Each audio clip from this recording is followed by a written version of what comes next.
यार, कैसे हो बच्चे लोग? आप लोग अच्छे हैं? क्या कर रहे हो? सभी लोग मेहनत से पढ़ाई करिए। आज आपके लिए एक ऐसा टॉपिक लाए हैं जिसमें आप सभी भाषाओं की दिशा को निर्धारित करेंगे, और वह टॉपिक है ग्रामर।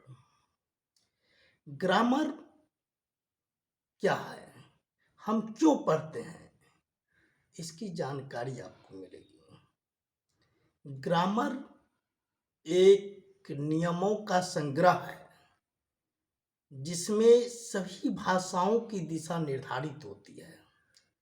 तो हम ये कह सकते हैं, ग्रामर नियमों का वह संग्रह है जो किसी भाषा की दिशा को निर्धारित करता है। समझे बच्चों? क्या चीज हुआ? ग्रामर भाषाओं की दिशा की निर्धारित करने वाला नियमों का संग्रह है। इसी को इंग्लिश में कह सकते हैं a set of rules which determine the direction of any language। यानी नियमों का वह संग्रह जो किसी भाषा की दिशा को निर्धारित करे, व्याकरण कहलाता है, ग्रामर कहलाता है। समझे आप लोग? बच्चे समझ गए आप लोग? ये सारे, यदि आप नियम नहीं जानेंगे, आप ट्रैफिक पर चलते हो, ट्रैफिक लॉ नहीं जानेंगे तो दुर्घटना होगी। जहाँ भी आप जाते हैं, जिस क्षेत्र में जाते हैं, अगर उसके नियम को नहीं जानेंगे तो आप अच्छा से नहीं कर सकते हो। इसलिए हम जो भी भाषा पढ़ेंगे, वह इंग्लिश, उर्दू, हिंदी, मैथिली, कोई भी भाषा पढ़ेंगे तो उससे पहले हमें उसकी ग्रामर की जानकारी होनी चाहिए। और ग्रामेटिकल जानकारी नहीं होगी तो हमारी शुद्धता नहीं होगी। इसलिए सभी बच्चे को ग्रामर पढ़ना चाहिए। विदाउट ग्रामर कोई भी भाषा अच्छे से हम न बोल सकते हैं, न लिख सकते हैं, न पढ़ सकते हैं। समझ गए? ग्रामर किसे कहा जाता है? A set of rules which determine the direction of any language. नियमों का वह संग्रह जो किसी भाषा की दिशा को निर्धारित करे, उसे व्याकरण कहते हैं, ग्रामर कहते हैं। तो यह 5 प्रकार के होता है, जानते हैं बच्चे? जैसे देखिए, ग्रामर को फादर मानिए। ग्रामर इनके 5 पुत्र, क्या सब? Orthography, etymology, syntax, punctuation, prosody. यानी ऑर्थोग्राफी का मतलब होता है वर्ण विचार, जिसमें हम अक्षर के बारे में अध्ययन करेंगे। जितने भी अभी इंग्लिश ग्रामर आप पढ़ रहे हैं, तो इसमें there are 26 letter in English alphabet. यानी अंग्रेजी में 26 कुछ अक्षर हैं। अब सबसे पहले ये बात आती है कि अक्षर किसे कहते हैं। Unit of sound used in construction of word. यानी शब्द के वे अंश जिनसे शब्दों का निर्माण होता है, अक्षर कहलाता है। अंडरस्टैंड बच्चे? ये आप ऑर्थोग्राफी के बारे में जान रहे हैं। ग्रामर के 5 भेद: orthography, etymology, syntax, punctuation, prosody.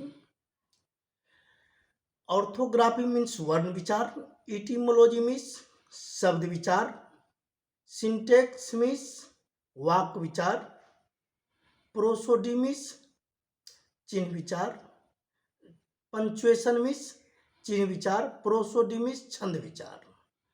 इस सभी को हम बारी बारी से अध्ययन करेंगे, और इसी 5 के अध्ययन करने के बाद हम सभी ग्रामर के बारे में जानेंगे और उस भाषा का दिशा निर्धारित करेंगे। सबसे पहले आपने ग्रामर में लिखा जो नियमों का वह संग्रह जो किसी भाषा के दिशा को निर्धारित करे। अब यहां पर है लैंग्वेज। लैंग्वेज क्या है? What is language? Language a medium by which communication to each other. भाषा एक माध्यम है जिसके द्वारा हम अपनी भावना एवं विचारों का एक दूसरे से आदान प्रदान करते हैं। समझे बच्चों, भाषा क्या है? भाषा एक माध्यम है जिसके द्वारा हम अपने भावना एवं विचारों का आदान प्रदान करते हैं। अब भावना, विचार, भाषा के बारे में आप लोग समझे बच्चे। भाषा किसे कहा जाता है? भाषा एक माध्यम है जिसके द्वारा हम अपने भावना एवं विचारों का आदान प्रदान करते हैं। अब इसके हर व्याकरण में हर तरीका से इसे एक्सप्लेन किया गया है। ऐसे जनरली हम लोग पढ़ लें तो इसे 5 टाइप्स देते हैं, जैसे formal language, informal language, oral language, writing language, mute language. अब फॉर्मल लैंग्वेज क्या है? जिस भाषा का प्रयोग हम अपने गुरुजनों, बड़े आदमी, ऑफिस, कार्यालय आदि में प्रयोग करते हैं, इसे फॉर्मल लैंग्वेज कहा जाता है। इनफॉर्मल लैंग्वेज का मतलब क्या हुआ? जिस भाषा का प्रयोग हम अपने घरों में, दोस्तों में खेलने कूदने इधर उधर प्रयोग करते हैं, तो उस भाषा को हम इनफॉर्मल लैंग्वेज कहते हैं। समझ रहे हैं बच्चे?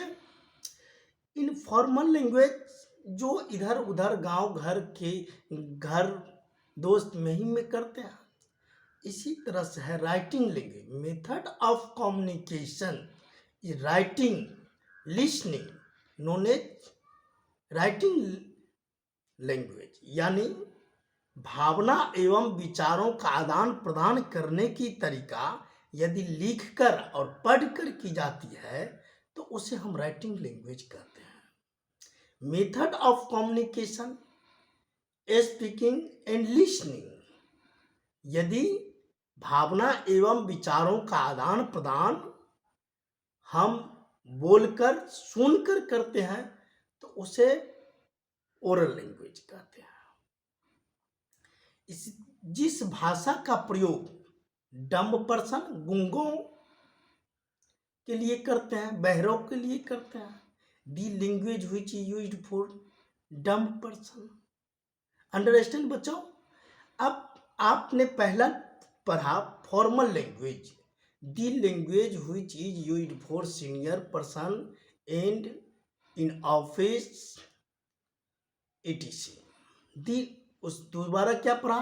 Informal language, the language which is used in family, between friend, other etc। Oral language, the method of communication, speaking